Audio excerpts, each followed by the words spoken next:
Pernahkah kamu merasa bersalah, tapi tidak benar-benar tahu apa yang salah?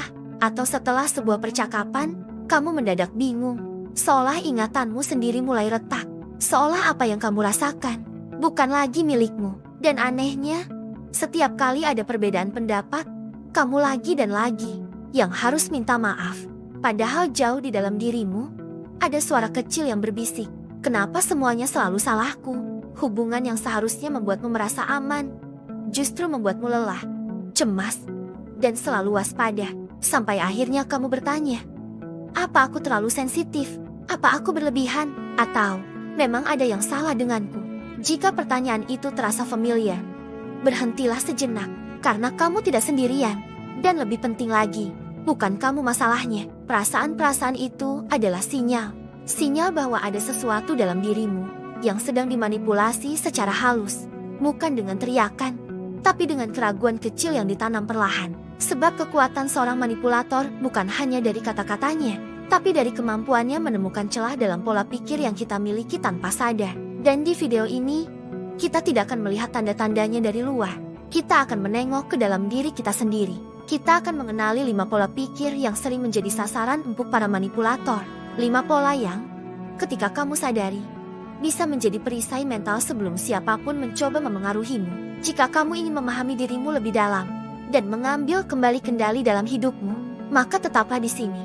Karena bagian pertama bisa jadi membuka hal yang selama ini kamu lewatkan.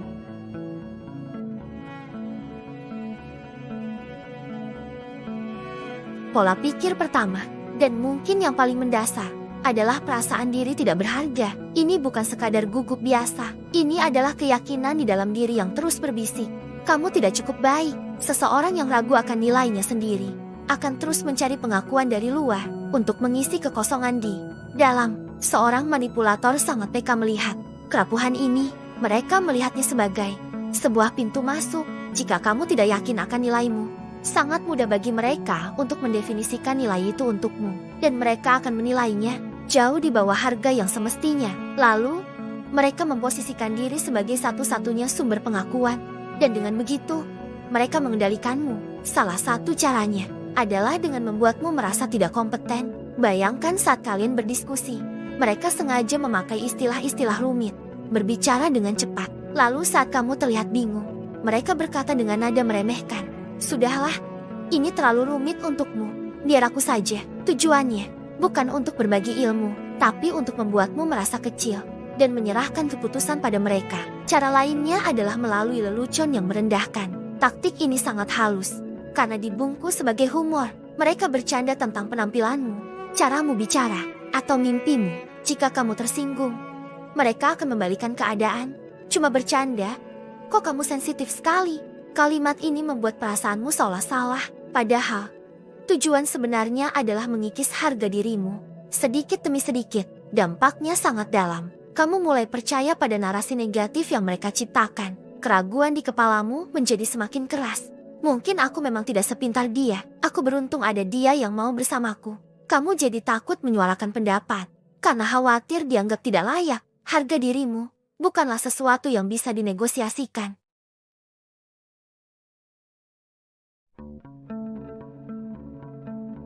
Pola pikir kedua adalah ketakutan yang mendalam terhadap konflik. Beberapa dari kita rela melakukan apa saja demi menjaga keharmonisan. Bagimu, pertengkaran adalah sumber stres yang luar biasa. Konfrontasi terasa seperti serangan personal. Kamu lebih memilih mengalah, menekan perasaanmu sendiri, daripada harus melewati ketidaknyamanan sebuah perdebatan. Di dalam pikiranmu, damai adalah tujuan utama, bahkan jika kedamaian itu palsu dan merugikan diri sendiri.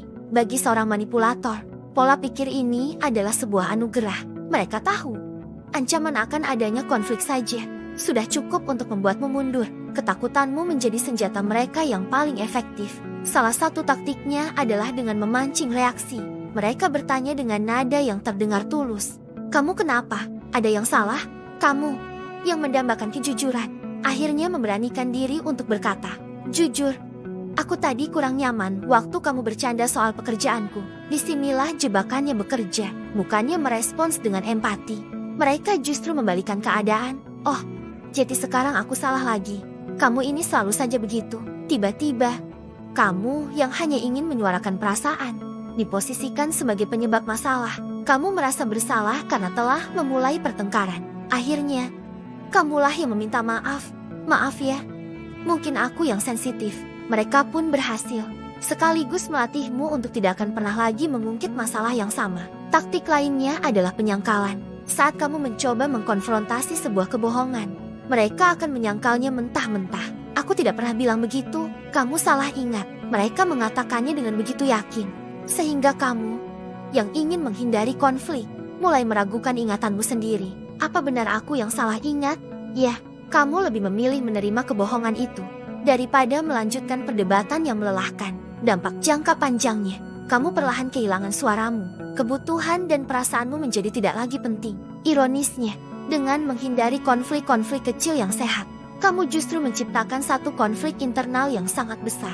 Perang batin antara apa yang kamu rasakan dan apa yang kamu izinkan untuk diungkapkan.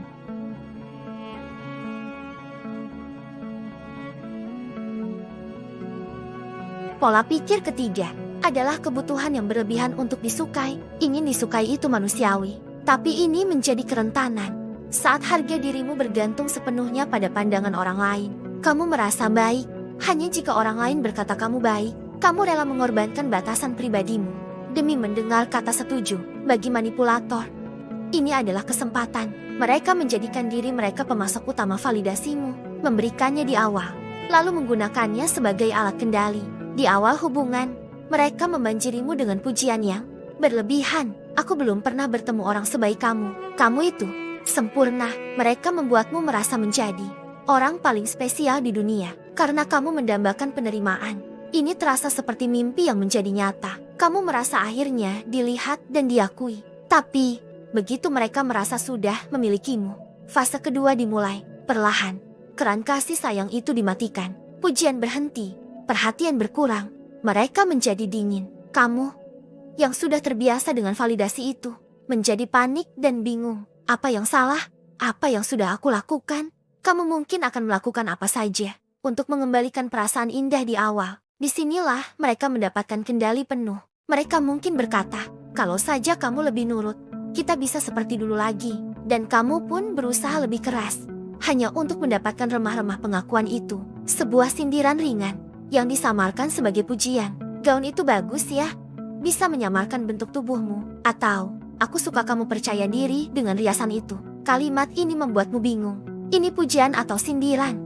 Kebingungan ini disengaja. Tujuannya adalah membuatmu sedikit tidak aman, agar kamu terus mencari validasi dari mereka. Dampaknya, kamu terjebak dalam roller coaster emosional. Sangat bahagia saat mendapat pengakuan, dan hancur saat kehilangannya. Standar nilaimu tidak lagi datang dari dalam, tapi ditentukan oleh suasana hati mereka. Sebentar, jika apa yang kita bahas sejauh ini terasa dekat denganmu dan menyentuh sesuatu di dalam hatimu, mungkin kamu bisa memberi tanda suka pada video ini, agar bisa membantu percakapan penting ini menemukan lebih banyak orang yang juga sedang merasa bingung dan sendirian. Terima kasih sudah menjadi bagian dari perjalanan ini. Kita lanjutkan ke pola pikir berikutnya.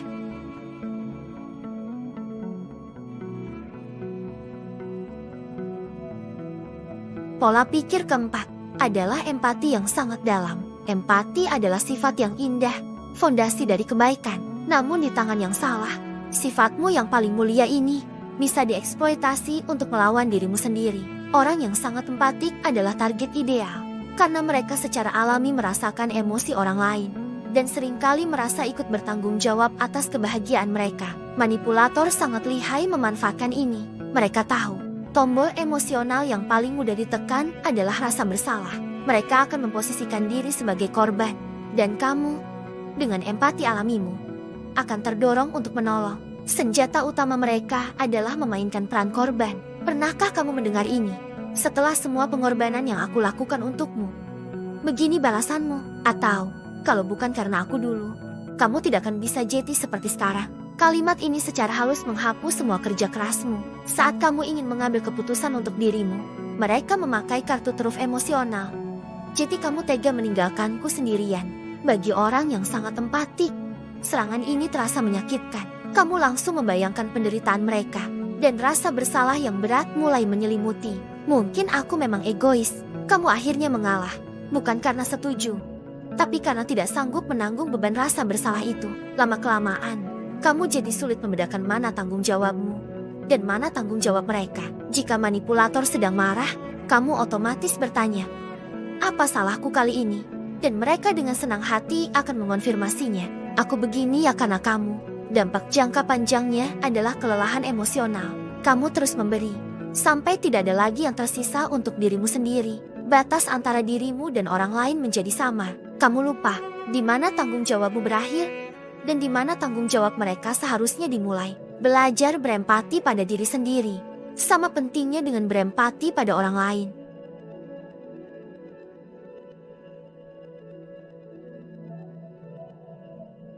Pola pikir kelima ini mungkin tidak terduga. Kebutuhan yang tinggi akan kepastian. Ini bukan berarti kamu ingin dikendalikan. Ini seringkali datang dari rasa cemas terhadap ketidakpastian hidup. Dunia ini penuh dengan pilihan. Dan bagi sebagian orang, kebebasan ini justru terasa seperti beban. Timbul keinginan akan arahan yang jelas.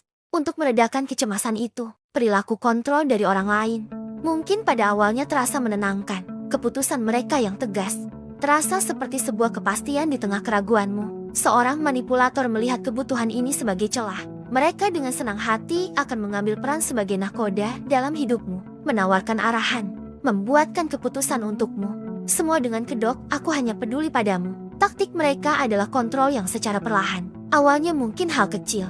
Kamu sebaiknya pakai baju yang ini, lalu meningkat. Jangan pergi dengan temanmu itu. Dia pengaruh buruk.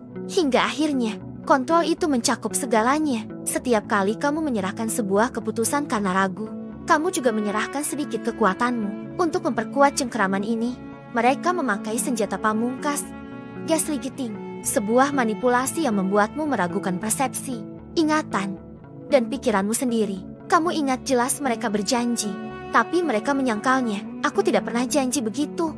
Kamu pasti salah ingat lagi. Kamu bilang sakit hati atas ucapan mereka. Mereka merespons, kamu terlalu sensitif. Setelah ini terjadi berulang kali, kamu akan mulai meragukan dirimu sendiri. Apa ingatanku separah ini? Apa aku memang berlebihan? Manipulator menciptakan kabut kebingungan yang konstan. Dengan membuatmu tidak percaya pada realitasmu sendiri, mereka menjadikan diri mereka satu-satunya sumber kebenaran. Kebutuhan awalmu akan kepastian kini terpenuhi dengan cara yang paling merusak. Dampaknya adalah erosi terhadap jati diri. Kamu tidak lagi tahu apa yang kamu mau. Tanpa bertanya dulu pada mereka, kamu merasa seperti penumpang di mobilmu sendiri, dengan manipulator di kursi pengemudi, yang membawamu ke tujuan yang tidak pernah kamu pilih. Kita sudah melihat ke dalam diri. 5 pola pikir yang menjadi celah untuk manipulasi: rasa tidak percaya diri, ketakutan akan konflik, kebutuhan untuk disukai, empati yang dalam, dan pencarian akan rasa aman. Mungkin saat mendengarkan ini, ada 1 atau 2 poin yang terasa sangat personal. Jika iya, itu bukan sesuatu untuk disesali. Justru sebaliknya, kesadaran adalah langkah pertama dan terpenting. Dengan mengenali pola-pola ini, kamu sudah menyalakan lampu di ruangan yang gelap. Kamu mulai bisa melihat di mana letak jebakannya. Langkah kedua, mulailah memvalidasi perasaanmu sendiri. Jika sesuatu terasa salah, percayai perasaanmu. Jika kamu merasa sakit hati, akui rasa sakit itu. Katakan pada dirimu, perasaanku ini nyata, instingku ini penting. Langkah ketiga, belajar menetapkan batasan. Batasan bukanlah tembok, tapi pagar untuk melindungi kesehatan mentalmu. Mulai dari hal kecil. Belajar bilang tidak tanpa perlu merasa bersalah. Katakan dengan tenang, aku tidak nyaman dengan itu. Setiap kali kamu berhasil, kamu sedang membangun kembali fondasi harga dirimu. Dan yang terakhir, penting untuk diingat bahwa video ini adalah untuk kesadaran diri. Ini bukanlah pengganti bantuan profesional. Jika kamu merasa terjebak terlalu dalam, jangan pernah ragu mencari dukungan. Bicaralah pada teman yang kamu percaya, atau seorang profesional seperti psikolog. Mereka bisa memberimu alat yang tepat untuk memulihkan dirimu. Kamu tidak rusak karena memiliki pola pikir ini. Ini seringkali terbentuk dari masa lalu, dari keinginan alami kita untuk merasa aman. Yang terpenting bukanlah di mana kamu berada sekarang, tapi kemana kamu memutuskan untuk melangkah setelah memiliki kesadaran ini. Mengenali pola ini bukanlah sebuah vonis, melainkan sebuah peta. Peta jalan keluar dari kebingungan, menuju kejelasan, dan dari keraguan diri, menuju kekuatan diri yang utuh. Kamu layak berada dalam hubungan yang memberimu energi, bukan mengurasnya. Kamu layak didengar, bukan dibungkam, dan kamu layak merasa damai. Bukan hanya di luar, tapi juga di dalam dirimu. Dari kelima pola pikir tadi, mana yang paling beresonansi dengan perjalananmu? Kamu boleh berbagi di kolom komentar. Jika merasa nyaman, terkadang berbagi adalah langkah pertama untuk mengakui realitas. Dan itu bisa membantu orang lain merasa tidak lagi sendirian. Terima kasih sudah meluangkan waktu untuk merenung bersama. Jika percakapan ini terasa bermakna, jangan lupa subscribe agar kita bisa kembali berdialog di lain waktu. Sampai jumpa.